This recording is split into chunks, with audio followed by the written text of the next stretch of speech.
কাঁথিতে কবর খুঁড়ে কঙ্কাল চুরির চেষ্টা যুবকের, গ্রামবাসী ও পুলিশের মধ্যে খণ্ডযুদ্ধ।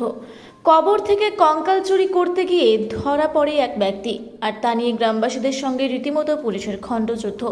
ঘটনাটি কেন্দ্র করে সোমবার সকাল 10টা নাগাদ পূর্ব মেদিনীপুর কাঁথির 1 নম্বর ব্লকের শ্রীরামপুরে মসজিদ মোড় এলাকায় পুলিশকে লক্ষ্য করে চলে ইট বৃষ্টি। ঘটনায় বেশ কয়েকজন আহত হন বলে জানা গিয়েছে।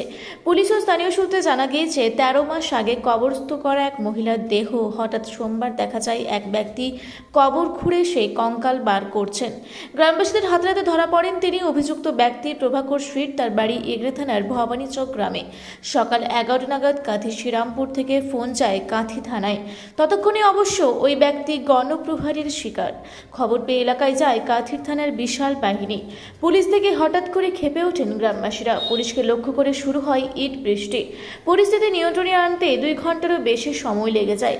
গণপিটুনিতে মারাত্মক আহত হন ওই ব্যক্তি। কোনো ক্রমে পুলিশ তাকে উদ্ধার করে এলাকা থেকে বের করে নিয়ে যায়। সমগ্র ঘটনা তদন্ত শুরু করেছে কাঁথি থানা। পরিস্থিতি খারাপ আছে দাদা, এটা আমাদের পশ্চিম শ্রীরামপুর গ্রাম। এই গ্রামের দীর্ঘ প্রাচীনকাল থেকে আমাদের এই অবস্থানে আমরা হিন্দু মুসলমান প্রতিবেশী আমাদের পশ্চিম শ্রীরামপুরে পুরো আমরা মিলেমিশে থাকি এবং আমাদের এই কবরস্থান এবং পাশে শ্মশান, লক্ষ্মী মন্দির, ঈদগাহ সব কিছু রয়েছে। কিছুদিন আগে স্যার আমাদের একটা পাশে লক্ষ্মী মন্দির ছিল, ওই লক্ষ্মী মন্দিরের কিছু অংশ জিনিস চুরি হয়ে গেল। আমরা তত্ত্বাবধান করে খুঁজে দেখলাম, কিন্তু এর এখনও কোনো প্রশাসন থেকেও কোনো কিছু বের হয়নি, আর আমরা এর কোনো কিছু দেখতে পাইনি। আজকে আবার দেখছি আমরা হঠাৎ আমাদের এই এত পুরোনো প্রাচীন কবরস্থান থেকে ঠিক মিডিল অবস্থা থাকে, যেখানটায় মানুষ কবরস্থান মানে একটা শান্তিপ্রিয় জায়গা, যেখানটায় কোনো লোক যাতায়াত করে না। কবরস্থান কেউ মারা গেলে এরা মাটি দিতে আসে।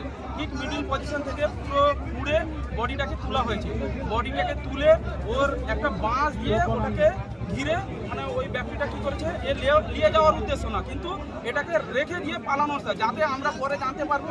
আমরা যখন দেখতে পারবো একটা লাশ তোলা আছে, তাহলে ভাববো নিশ্চয়ই কোনো হিন্দু ভাই এখান থেকে লাশটাকে তুলেছে, তাহলে আমাদের মধ্যে একটা বিভেদ সৃষ্টি হবে। দিলে আমরা এখানটা মারপিট খুনাখুনিতে আমরা চাই স্যার আমাদের মধ্যে গ্রামের মধ্যে সব কিছু শান্তি থাক। এবং আপনারা প্রশাসন দপ্তর থেকে এসেছে, এই মানুষটি কে পাঠিয়েছে, কেননা এর মোবাইল আমরা চেক করে দেখেছি, এই মোবাইলে আছে অ্যাক্সিস ব্যাংকের অ্যাকাউন্ট এবং যথেষ্ট ভদ্র ব্যক্তির পরিচয়।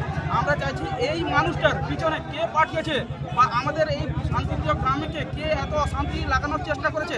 আমরা এখানে আমাদের স্যাররা এসছেন, ওনাদের বক্তব্য মিডিয়াতে দিন যে আমরা এখান থেকে ওই ব্যক্তিকে নিয়ে যাব এবং শান্তি সম্পূর্ণভাবে যাতে এর আগে সঠিক তদন্ত হয়, সম্পূর্ণ এর তথ্য না যাচাই করে ওই ব্যক্তিটাকে ছাড়া যাবে না।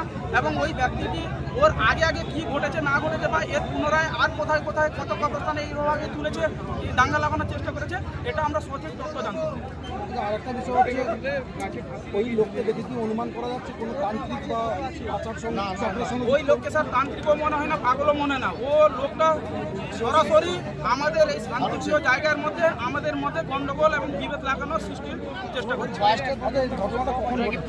এর ঘটনাটা ঘটেছে স্যার এই 9:30 দিকে, স্যার 9:35-40 দিকে আমাকে ফোনটা গেলে যে গ্রাম থেকে যে এইরকম আমাদের কবরস্থানে একটি মৃতদেহকে তুলেছে, যার মধ্যে একটু মাংস নেই, পুরো হাড়গুলো রয়েছে। তখন আমি একটু বাইরে ছিলাম, ওখান থেকে 15 মিনিট আমার আসতে টাইম লেগে গেছে। আন্তরাজ্য কঙ্কাল পাচার চক্র, আন্তরাজ্য কঙ্কাল পাচার চক্রের সঙ্গে যুক্ত বলে কি মনে করছেন? এরা স্যার আমরা যা দেখছি এখন তো এই আমরা দেশে তো দেখছেন হিন্দু মুসলিমকে বিজেপি কীভাবে সন্ত্রাস তৈরি করার চেষ্টা করছে। এরা চাইছে আমাদের মধ্যে আবার একটা শান্তিপূর্ণ জায়গাকে সন্ত্রাস সৃষ্টি করে আমাদের মধ্যে ঐক্য বিবেচন করে আমাদের শান্তিটাকে নষ্ট করে সব কিছু ধ্বংস করতে চায়। আপনার নাম? আমার নাম মির্জা ইসমাইল বেগ, 4 নম্বর রায়পুর জিপি যুব সভাপতি এবং পশ্চিম শ্রীরামপুরের মেম্বার।